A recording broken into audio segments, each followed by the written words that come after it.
안녕하세요.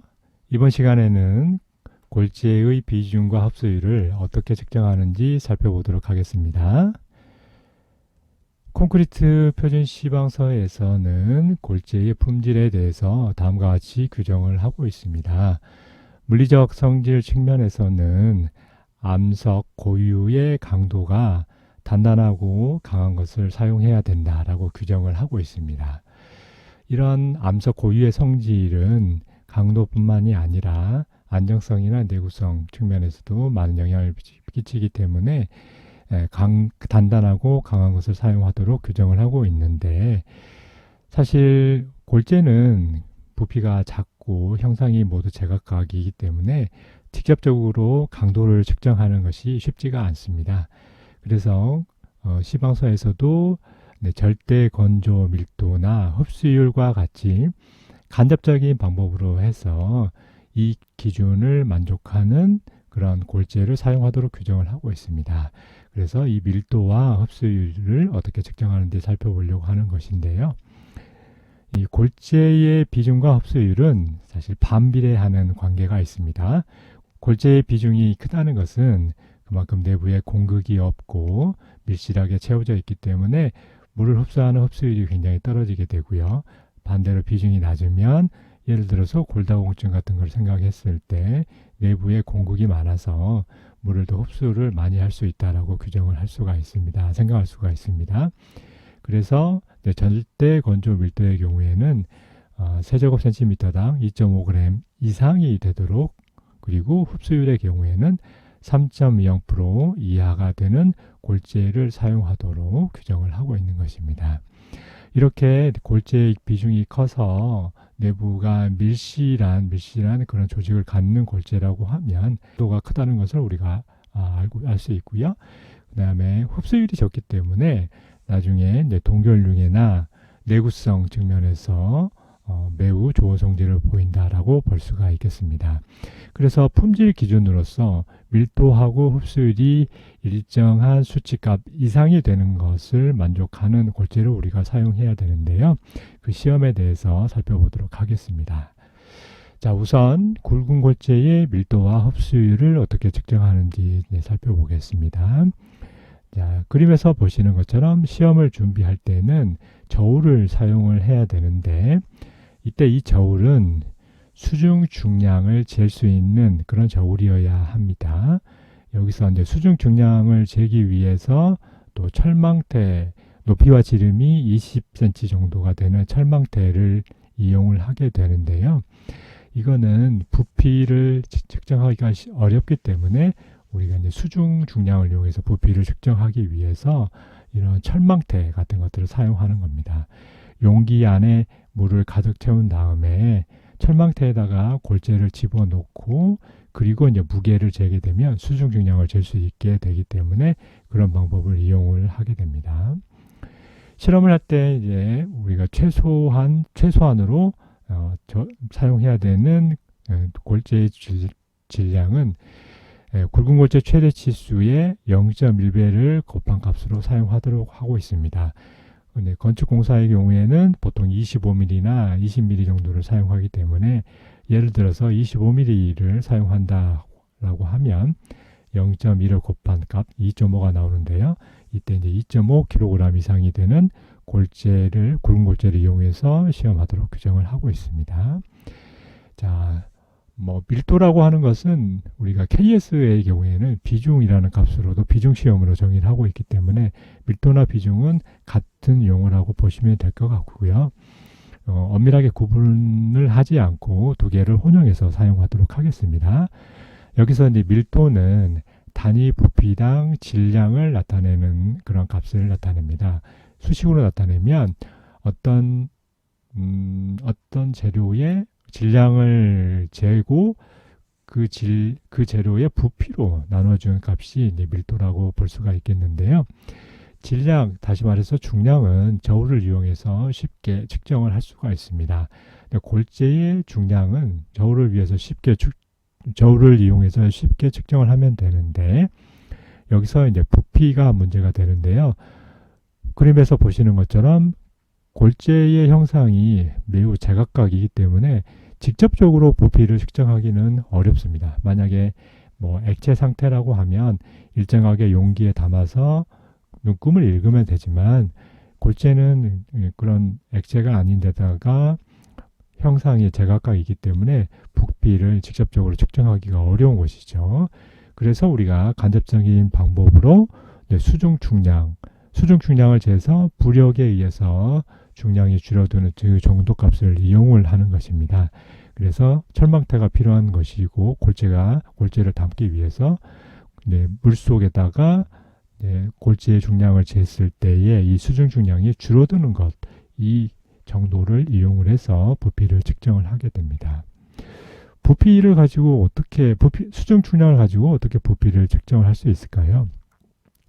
자, 물 위에 배가 이렇게 떠 있는 원리를 생각을 해보면 사실 배의 밑바닥 부분은 물속에 잠겨 있게 됩니다.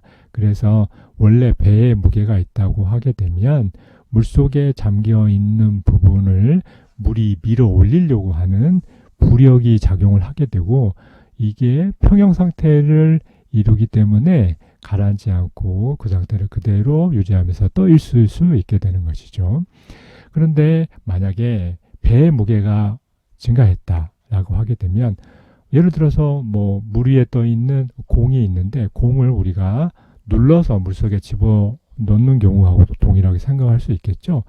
자, 그렇게 이렇게 무게가 무거워지게 되면 그만큼 더 물에 잠기는 부분이 늘어나게 되고 물에 잠기는 부분이 늘어나게 되면 그만큼 밀어내려고 물이 이 잠긴 부분을 밀어내려고 하는 힘이 커지기 때문에 부력은 더 크게 작용하게 됩니다. 그래서 원리적으로 부력이라고 하는 것은 물속에 잠긴 부분의 최적만큼 비례를 하게 됩니다. 그래서 그 부분, 이 부력의 원리를 이용을 해서 최적을 구하는 방식을 이용을 하는 건데요. 이렇게 물이 담겨 있는 용기가 있으면 거기에 철망태에 골재를 담아서 우리가 무게를 잰 경우를 생각을 해보면 될 것 같습니다. 대기 중에서 그냥 중량을 잰 상태에 무게가 있다라고 하게 되면 우리가 이렇게 물속에 집어넣게 되면 골재의 부피만큼 물은 이거를 밀어내려고 하기 때문에 그 부피에 해당하는 부력만큼 중량이 줄어들게 됩니다. 그래서 수중 중량은 대기 중의 중량보다는 더 작아지게 되죠. 부력만큼.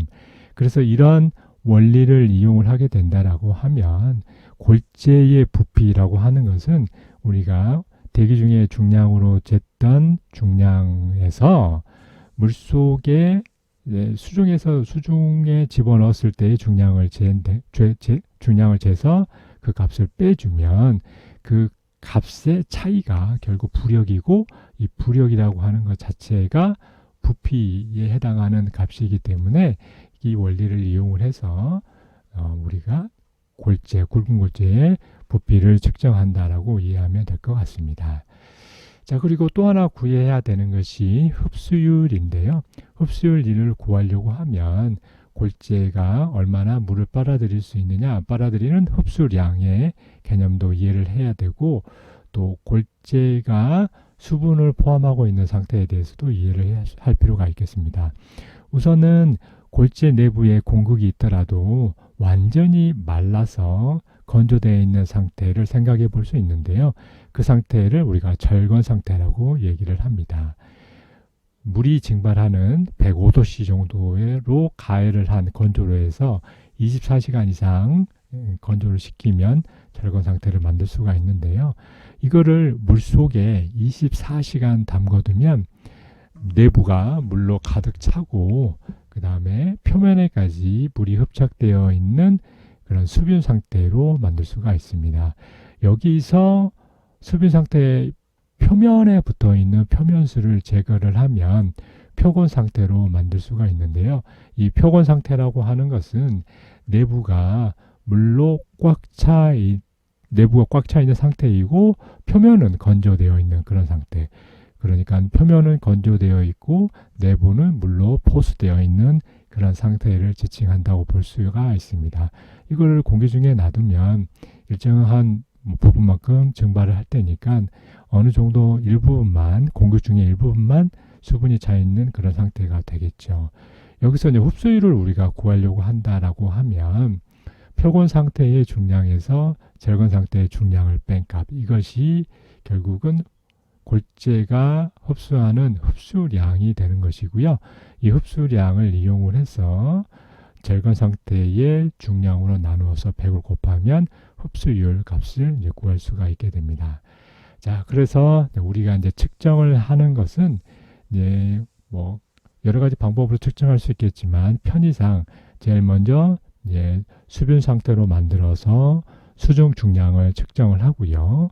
그 다음에 표면에 있는 표면수를 제거해서 표본 상태로 만든 다음에 그 다음에 24시간을 건조시켜서 절건 상태의 중량을 측정하는 그런 방식으로 진행을 해서 각각의 값을 구하면 비중과 흡수율을 손쉽게 구할 수 있습니다. 골재의 수분 상태에서 표본 상태로 만드는 것은 굵은 골재는 어렵지 않습니다. 표본 상태가 표면수는 없고 골재의 알 속에 빈틈이 물로 차 있는 그런 상태를 의미하기 때문에 우리가 흡연 상태, 수분 상태에 있는 골재가 있으면 이 골재의 표면수를 제거를 한 상태로 만들면 표본 상태로 만들 수가 있습니다. 그래서 굵은 골재의 경우에는 물속에 24시간 담가둔 후에 그걸 꺼낸 다음에 마른 헝겊으로 표면에 있는 수막만 살살 닦아주게 되면 표본 상태로 쉽게 만들어서 표본 상태의 중량을 측정을 할 수가 있게 됩니다. 자, 이런 상태로 각각 측정을 하게 되면 이제 밀도와 흡수율을 구할 수 있게 되는데요. 우선 밀도는 질량, 중량을 구해서 부피로 나눠준 것이 되니까 여기서 이제 절대 건조 상태의 밀도를 구하는 것이라 여기서 재는 중량은 절대 건조 상태의 중량을 재면 되고요. 부피는 앞에서 우리가 설명했던 것처럼 대기 중에서의 중량을 잰 다음에 여기서 수중 중량을 빼주면 됩니다. 여기서 대기 중의 중량은 표본 상태의 중량을 재야 되겠죠. 내부가 물로 꽉 차 있는 상태가 돼야 수중 중량과도 일관성을 유지할 수 있기 때문에 이렇게 대기 중의 중량을 수중 중량으로 빼면 밀도 값은 A 나누기 B-C 값으로 계산을 할 수가 있게 됩니다. 또 흡수율의 경우에는 흡수량을 기본으로 하기 때문에 흡수량을 이제 절대 건조 상태의 중량으로 나눈 값을 여기다가 100을 곱해서 계산을 하는 것이죠. 여기서 흡수량은 표본 중량에서 절건 중량을 빼주는 것이기 때문에 이런 식으로 이제 각각의 앞에서 측정한 값들을 대입을 하게 되면 B-A 나누기 A 곱하기 100으로 해서 흡수율을 구할 수 있게 됩니다. 자, 그래서 굵은 골재의 경우에는 수중 중량을 이용을 해서 부피 문제를 해결을 하고 부피를 구해서 비중과 흡수율을 구하는 것을 살펴봤습니다. 자, 장골재의 경우는 그럼 동일한 방식으로 하느냐? 장골재는 약간 차이가 있겠죠.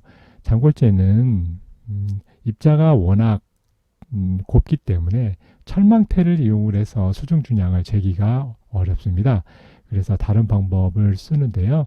장골재의 경우에는 보통 500ml 용량이 되는 플라스크를 이용을 해서 측정을 하게 됩니다.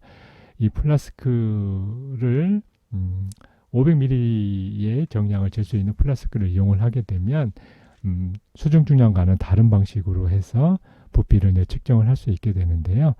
여기서 우리가 보통 사용하는 이제 시료는 대략 한 1kg 정도에 준비해서 표본 상태의 500g을 사용하는 방식으로 측정을 하게 됩니다.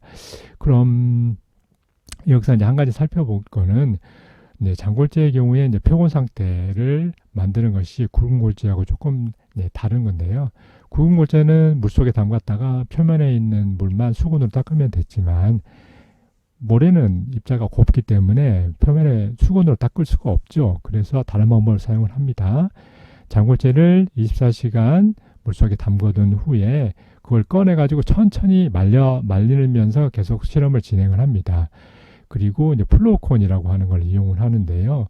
밑면의 지름이 깔때기 형상으로 되어 있는데 밑부분의 지름이 90, 윗부분이 40, 높이가 75mm 정도 되는 조그마한 깔때기 형상의 플로우콘을 이용을 해서 이 플로우콘 안에다가 장골재를 다지지 않고 그냥 채워 넣습니다. 그리고 윗면을 평평하게 만든 다음에 다진 봉으로 이렇게 25번 정도 두드리게 되면 이런 식으로 모래가 차 있게 되겠죠.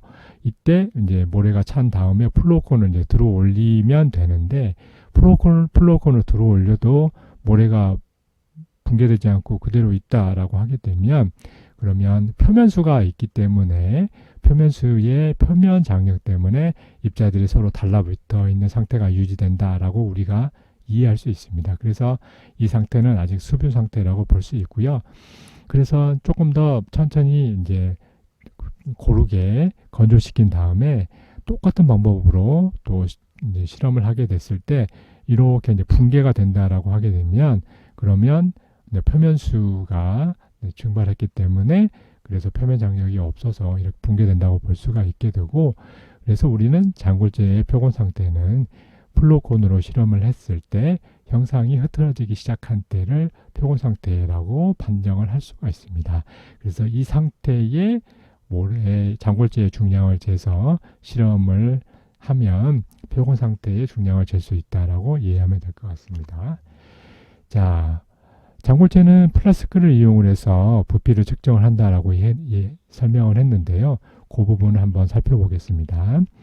자, 우선 플라스크에다가 물을 500ml를 채웠다라고 하게 되면 그러면 이거를 중량을 대면 어떻게 될까요? 일단 플라스크에 무게가 있을 것이고요. 물을 500ml 집어넣었으니까 물의 이제 비중값이 1이죠. 그러니까 500g의 중량이 계산이 될 겁니다. 자, 요거를 먼저 하나 측정을 해 둔 다음에요. 자, 그리고 동일한 플라스크에다가 앞에서 만든 표본 상태의 중량 몰에 500g을 집어넣게 넣었다면 그림과 같은 형상으로 채워지겠죠. 아무래도 모래는 비중이 높으니까 비중이 크니까 500ml까지 다 차는 게 아니라 일부분만 밑에 부분만 이렇게 차게 될 겁니다. 그러면 500ml까지 빈 공간이 있는데 여기 나머지 부분에 이제 물을 채우면 물론 밑에 있는 입자 사이사이에도 물이 다 침투해서 들어가겠죠. 자, 이렇게 해서 중량을 재게 되면 플라스크에 무게가 있을 것이고요. 또 우리가 장골재 모래로 500g 재서 집어넣기 때문에 장골재의 무게 500g이 측정이 될 겁니다. 그 다음에 나머지 물 부분인데요. 이 물의 부분은 500ml까지 다 채워진 게 아니라 500ml 부피에 장골재의 부피만큼이 빠진 부분의 부피가 채워진 부분이 물의 전체 최적이라고 볼 수가 있습니다. 자, 그래서 이런 상태에서 중량을 잰 다음에 앞의 상태에서 빼준다라고 하게 되면 결과값이 어떻게 될까요? 그러면 플라스크 무게는 빠질 거고요. 또 물의 중량 값이 두 개가 빠질 거니까 남아있는 거는 마이너스 500g 장골재의 무게랑 장골재의 부피만큼만 남게 됩니다. 그래서 장골재 부피만 남기려면 여기다가 500g을 더 플러스하면 되겠죠. 그래서 그렇게 하게 되면 장골재 부피만 남게 됩니다. 이러한 원리를 이용을 해서요. 맨 처음의 상태를 B라고 하고 이때의 중량을요. 두 번째 상태의 중량을 C라고 하게 되면 장골재의 부피는 B에서 C를 뺀 다음 500g을 더한 값이 부피가 된다고 우리가 볼 수가 있습니다. 그래서 이 원리를 이용을 해서요. 장골재의 부피는 B 상태 B의 중량 빼기 C의 중량 더하기 500으로 계산을 할 수가 있겠습니다. 나머지 부분은 굵은 골재가 했던 부분하고 동일하게 진행을 할 수가 있겠죠. 절대 건조 상태의 밀도라고 하면 중량을 부피로 나눈 것이기 때문에 절대 건조 상태의 중량 A를 부피에 해당하는 값이 B 빼기 C 플러스 500이었으니까 앞에서 계산하는 것을 대입해서 이와 같이 우리가 계산을 할 수가 있고요. 흡수율은 표본 상태에서 절건 상태 중량을 빼주면 흡수량이 되는데 우리가 이제 표본 상태의 중량은 500g을 재선 시작을 했으니까 500g을 사용을 하면 되겠습니다. 그래서 흡수율은 표본 중량에서 흡수량을 먼저 구해야 되는데 흡수량은 표본 중량에서 절건 중량을 뺀 값이니까 이런 숫자를 대입을 해주면 500 빼기 A 나누기 A 곱하기 100 같은 식의 절대 건조 상태의 중량을 집어넣어서 흡수율을 구할 수 있게 됩니다. 자, 지금까지 골재의 강도를 간접적으로 측정하는 방법인 밀도와 흡수율을 구하는 시험에 대해서 살펴봤습니다. 감사합니다.